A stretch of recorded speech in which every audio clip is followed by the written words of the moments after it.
Rain lashed the parking lot as security escorted me out, my belongings in a soggy cardboard box.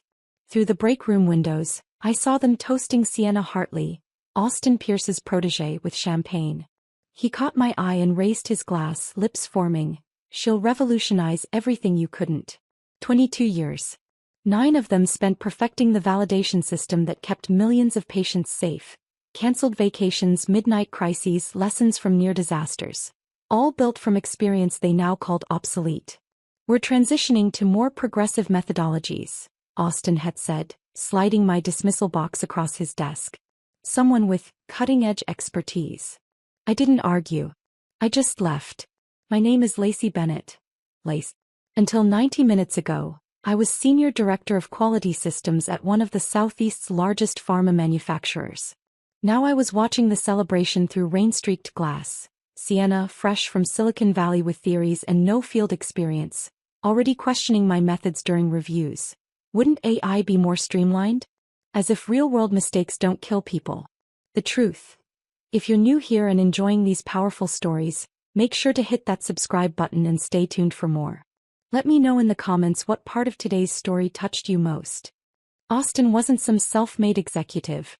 He was Eleanor Pierce's nephew, fast-tracked without ever stepping into a clean room. Sienna, his Stanford classmate, handpicked to replace me after months of analyzing my work. A family power play disguised as innovation. I drove home in silence. No husband, lost to my career. No kids calling, too many missed moments. Just an empty condo and the crushing realization. I'd sacrificed everything for a company that saw me as disposable. 11 months earlier, my system had delivered 0 recalls, 52% fewer deviations, industry-leading audits. "How do you do it?" the operations director asked. I couldn't explain. It wasn't just code, it was intuition, psychology, patterns learned over decades. Then Eleanor wanted her nephew to shine. Austin arrived with smiles and hidden agendas. Scheduling meetings I wasn't invited to, accessing my documentation, nodding sympathetically while saying, "You should consider upskilling."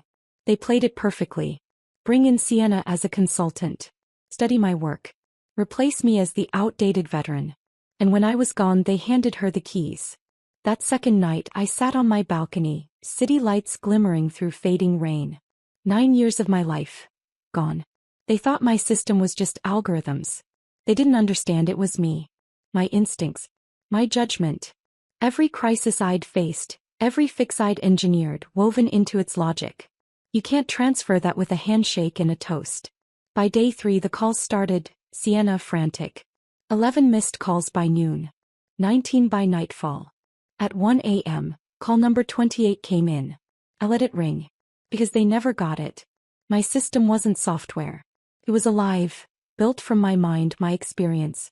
She could read the manuals, tweak the code, but she couldn't be me. And now, facing collapse, she finally knew the cost of their arrogance. That night I finally slept. Morning brought 37 missed calls. I made tea watching the sunrise. For the first time in years there was nowhere to be. No emergencies, no audits. Just silence. My phone buzzed.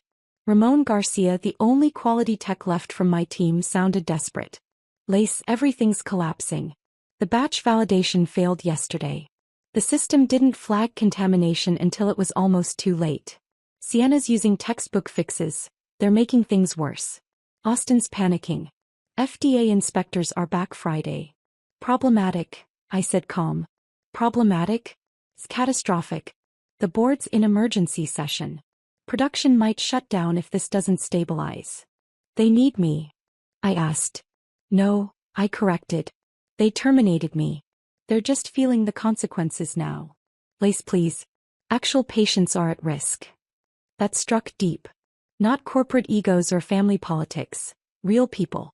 I hung up and stared out at the complex in the distance. My life's work. My world. 3 hours later the doorbell rang. Austin Pierce stood there, disheveled and hollow-eyed. Behind him, Sienna looked broken, her confidence gone. "Lace," Austin began, forcing a smile. "Can we talk?" "I'm listening." "We're having technical issues with the system. Sienna's talented, but your infrastructure has unanticipated complexities." "My inadequacies, you mean? Isn't that what you toasted?" He flinched. Sienna stepped forward. Did you sabotage the system before you left? I laughed. You think I built something so brilliant and vindictive that only I can run it? Then why isn't it working? She demanded, voice cracking. Maybe it's working exactly as designed. Maybe you just don't understand it. Austin dropped the act. Patient safety is compromised. This is bigger than pride. Funny. Sounds like the perfect chance for Sienna to prove her progressive methodologies. His desperation was almost satisfying. We'll triple your pay. Just help us stabilize it. I studied the man who'd had me escorted out while celebrating my replacement. No. Just like that. Yes. Just like you fired me. This isn't about pride. Lives are at stake. They always were. That's why I worked 70-hour weeks while you cut corners for profits. You never cared when I was the one paying the price. Sienna stepped closer, trembling. Miss Bennett, I was wrong. About the system. About you. I need your help. I let the moment linger. A week ago you called my methods outdated. I was mistaken, she admitted stiffly. The system is beyond standard comprehension. No, I said. It's beyond your comprehension. There's a difference. Austin snapped. I'll make sure you never work in this industry again. I laughed. Go ahead. Tell them how you fired the only person who understood the system. Tell them how your family's power play nearly killed patients. Their faces went pale. Here's what happens now, I said. You leave. You tell Eleanor and the board exactly how you failed. And when the FDA shuts you down Friday, remember, it didn't have to be this way. What do you want? Sienna pleaded. For you to leave. Now. After they did, I sat in the kitchen, tea cooling. I cared about those patients. Ramon was right. But I wouldn't save them yet. Not until the cost of arrogance was fully paid. That afternoon I drove past the facility. Chaos. Alerts misfiring. Technicians huddled in confusion. News vans swarmed the gates. Day 5 of the Apex quality crisis. FDA threatens shutdown. My phone buzzed. Ramon. Emergency board meeting today. Austin blaming sabotage. Sienna breaking down. FDA says Friday. Please help. That evening Helen Wu called, the operations director, one of the few I respected. Meet me somewhere neutral. At Anderson's cafe she looked worn. Thank you for coming. I haven't agreed to anything. But you came. Because you still care. The Pierces are talking about scrapping the entire system. Going back to manual monitoring. That would be catastrophic. Exactly. We'd be back to 1980s standards. People will get hurt. Patients will die. I wrapped my hands around my coffee. She met my eyes. They told me you moved on. I knew it was a lie. They fired me. Celebrated. Replaced me with someone who spent months studying my work to steal it. She grimaced. I'm sorry. But right now 8 million patients depend on a system failing because it lost its soul. It's not just broken protocols. It's broken philosophy. They valued connections over competence. And punishing them punishes everyone else. I said. Yes, she replied. And I won't ask you to forgive. But I'm asking you to save the people who trusted you. I stared into my coffee. Helen leaned forward. Help us fix this. Not for them, for the patients. I can hire you as an independent consultant, bypass the corporate hierarchy. The FDA can shut us down if we don't act. For the first time since my termination, I felt something beyond anger. Possibility. I need guarantees, I said. Full authority. My name on all protocols. Full credit for the system. And I choose my team. Helen nodded. I'll make it happen. As I walked to my car, Ramon texted. Emergency board meeting tomorrow. Austin wants full replacement. Sienna's blaming sabotage. FDA comes Friday. Help us.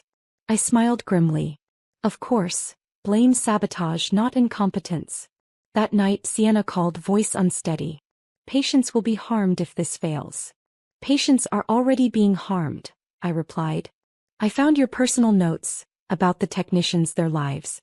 You didn't just build a system, you built protection for people.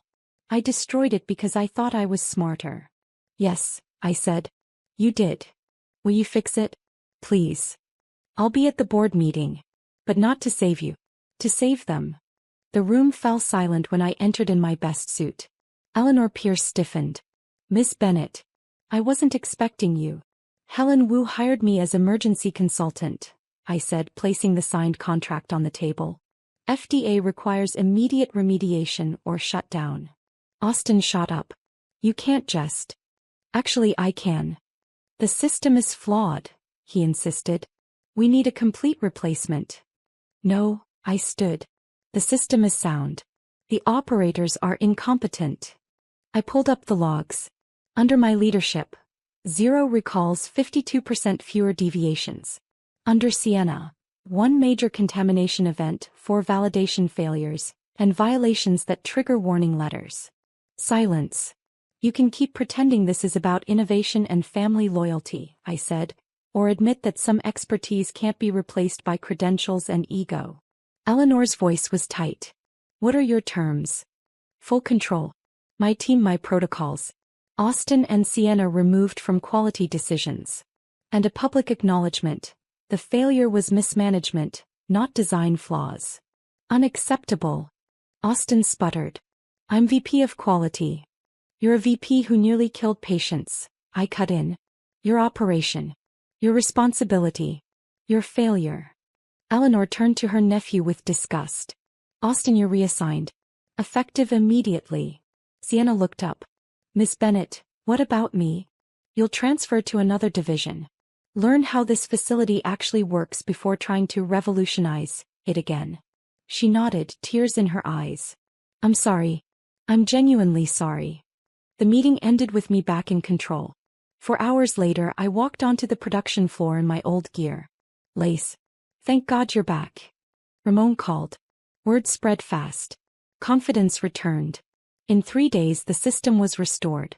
By Friday, FDA inspectors gave us full clearance. All standards exceeded.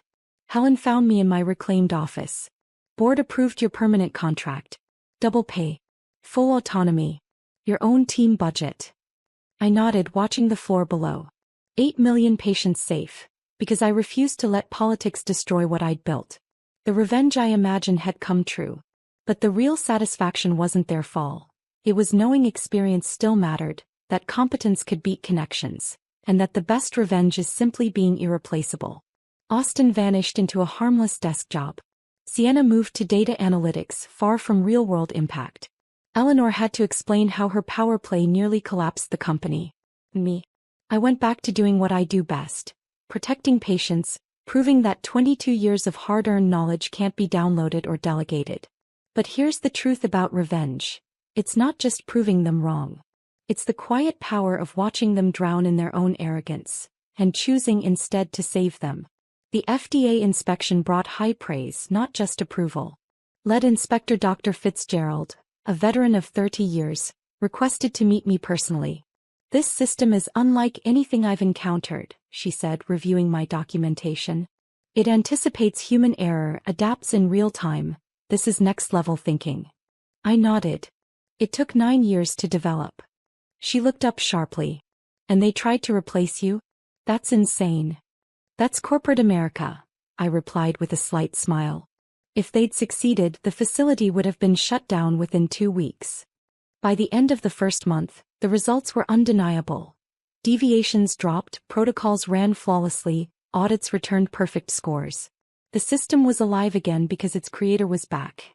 The sweetest moment came at the quarterly board presentation.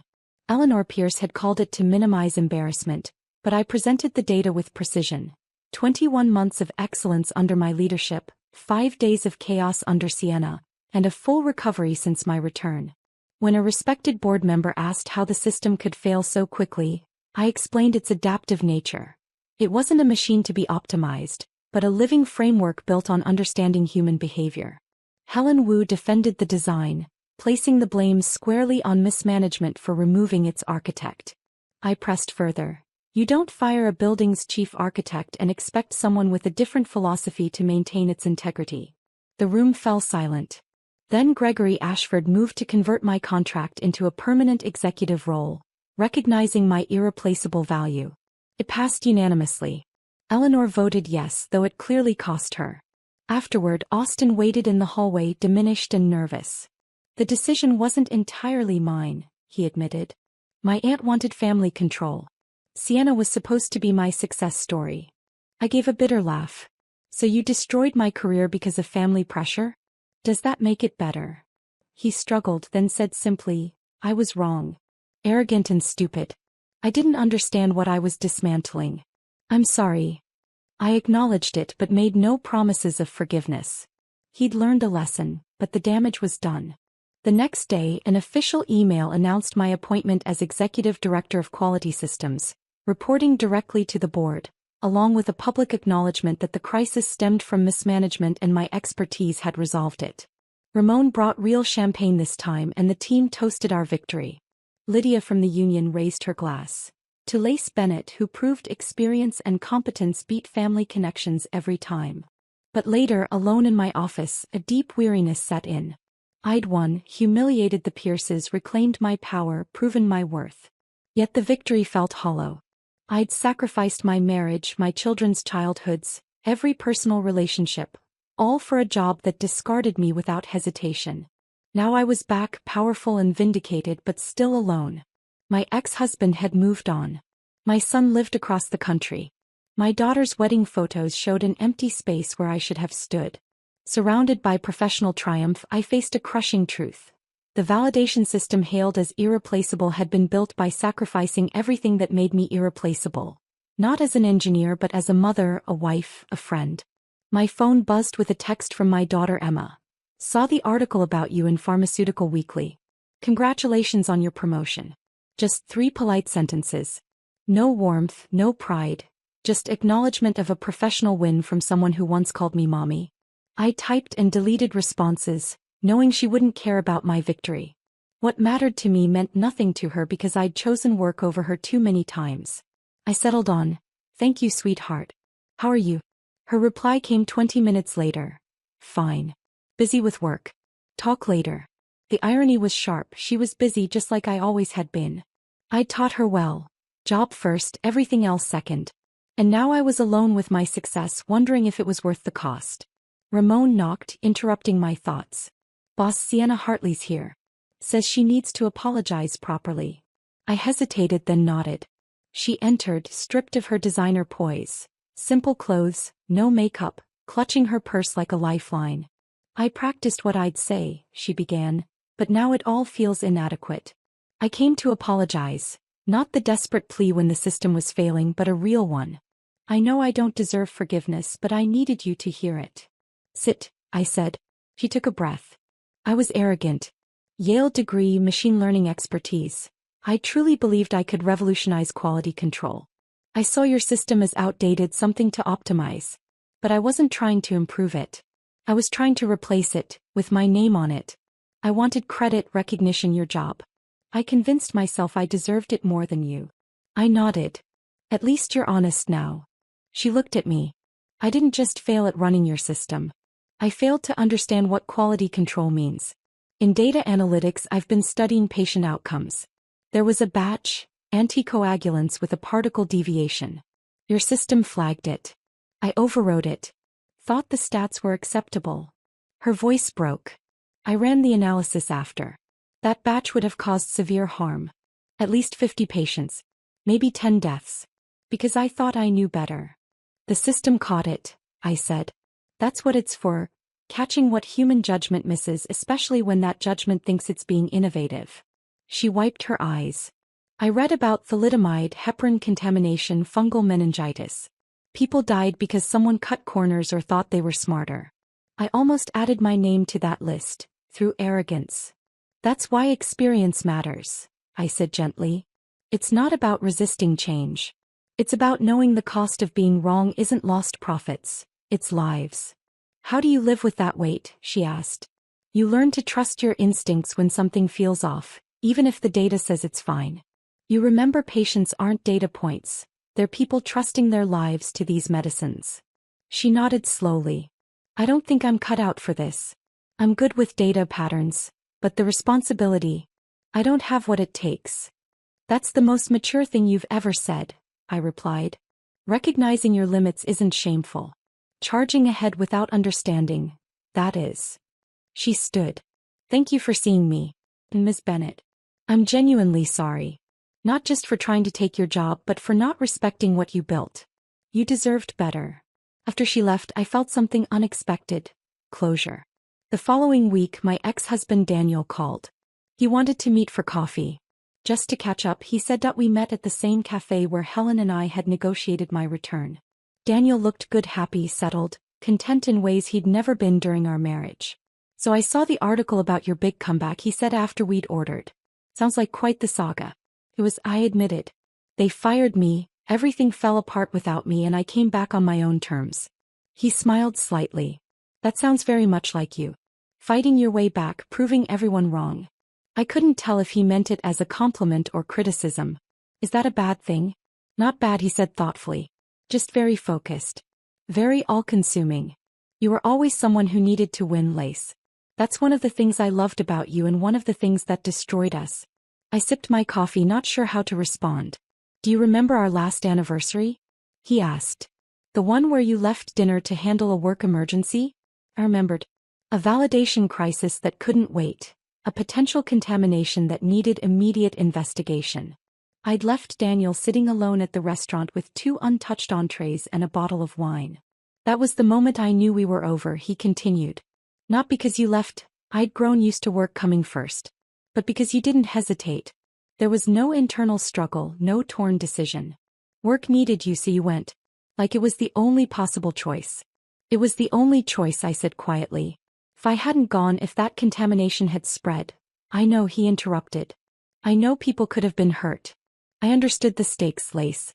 What I couldn't understand was why there was never room for anything else. Why your entire existence revolved around that facility. He leaned forward. I'm not trying to hurt you. I'm remarried now, I've moved on. But seeing that article, reading about how you sacrificed everything to build this system and how they just threw you away. It made me sad for you. The meeting was productive. The potential client was impressed by my system's track record and wanted to hire me as a consultant to implement something similar at their facility. It would be challenging work, interesting problems to solve, a chance to expand my influence in the pharmaceutical industry. I considered it carefully, then made my counteroffer. I could commit to a 3-month intensive development period, working with their team to establish the core system and train their personnel. But I wouldn't do ongoing management or be available for constant troubleshooting. I'd teach them to maintain and adapt the system themselves. They looked surprised. Most consultants want long-term retainer agreements. I'm not most consultants, I replied. I learned the hard way that making yourself indispensable means you're never free. I'll make your team competent and confident, then step back. That's my offer. They accepted. Over the following months, I did exactly what I'd promised. I worked intensively with their quality team, teaching them not just the technical aspects but the philosophical approach that made the system work. I documented everything thoroughly, created detailed training materials, and made sure multiple people understood every aspect. When the 3 months ended, their system was running smoothly and their team was capable of managing it independently.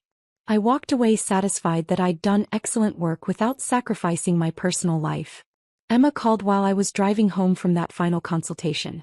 Hey Mom, I have some news. What's up, sweetheart? I'm pregnant.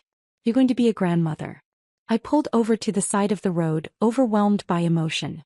Emma, that's wonderful. I'm so happy for you. There was a pause. Mom, I want you to be involved. Like really involved.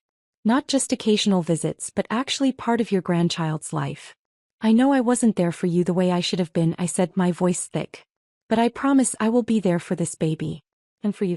I mean it. I know you do, she replied. You've been different these past 2 years. More present. Human. That made me laugh through my tears.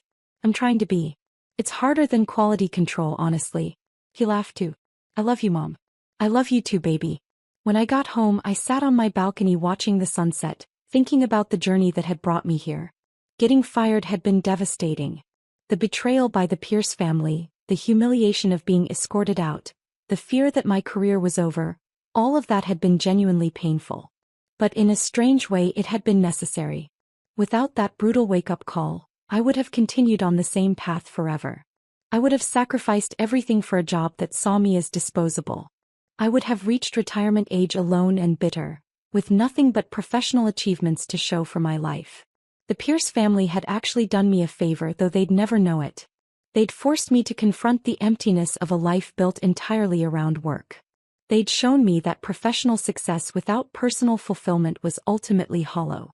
The revenge I'd gotten, proving them wrong, exposing their incompetence, reclaiming my position, had been deeply satisfying.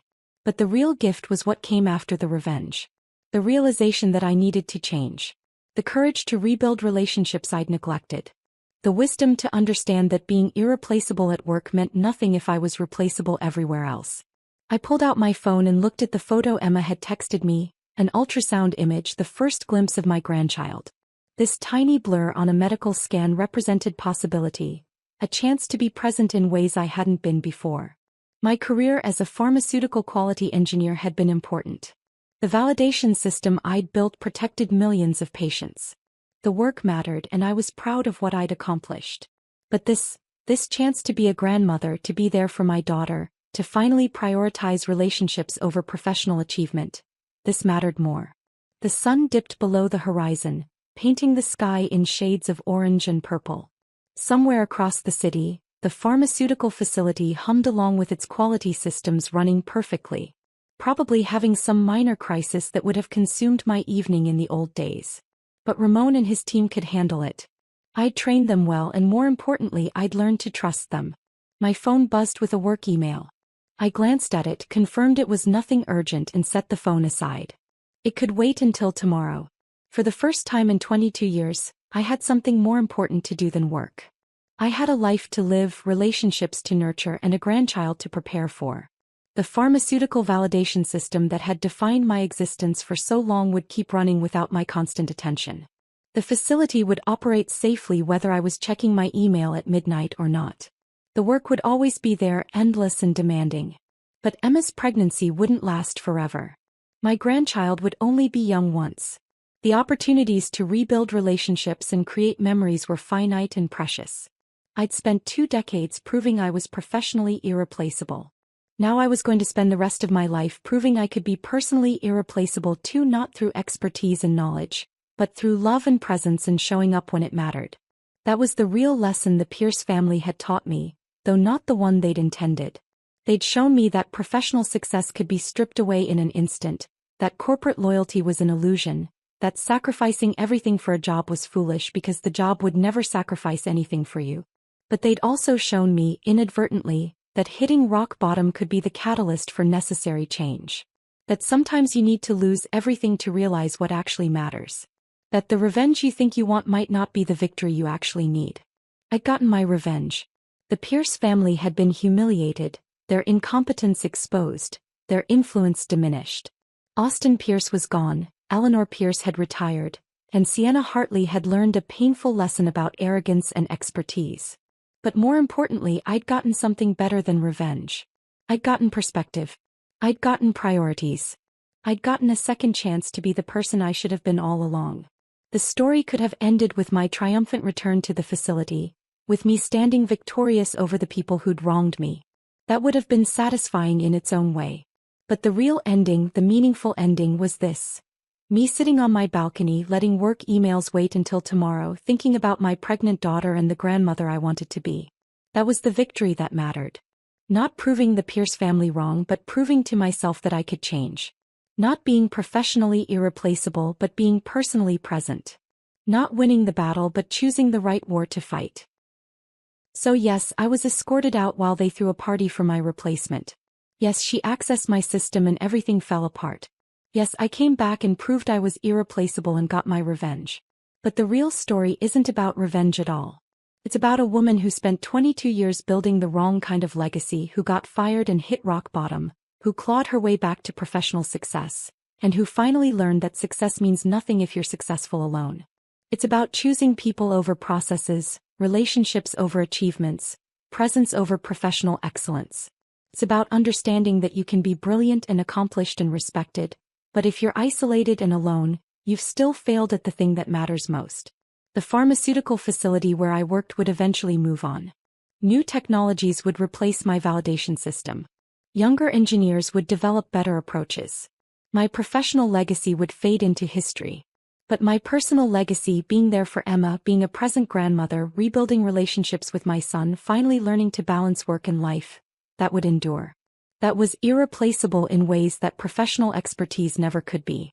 And that was the real revenge against the Pierce family. Not just proving them wrong professionally, but proving that their definition of success, family connections, corporate power, professional achievement at any cost, was fundamentally flawed. The sun had fully set now, stars beginning to appear in the darkening sky. I stood up, stretched, and headed inside. Tomorrow I'd go to work, handle whatever challenges arose, continue doing the important work of keeping pharmaceutical products safe. But tonight I was having dinner with Emma, discussing baby names and nursery colors and all the small, precious details of life that I'd missed for too many years. Tonight I was choosing presence over professional excellence. And that choice, that simple decision to prioritize people over processes, was worth more than any professional triumph could ever be. I'd been escorted out while they threw a party for my replacement. She'd accessed my system and everything had fallen apart. I'd come back and gotten my revenge. But the real story was what happened after the revenge. The real story was learning that being irreplaceable meant something different than I'd thought. It meant being there. Being present. Being the person people could count on, not for expertise but for love. That was the victory I'd actually won. And it was better than any professional achievement could ever be.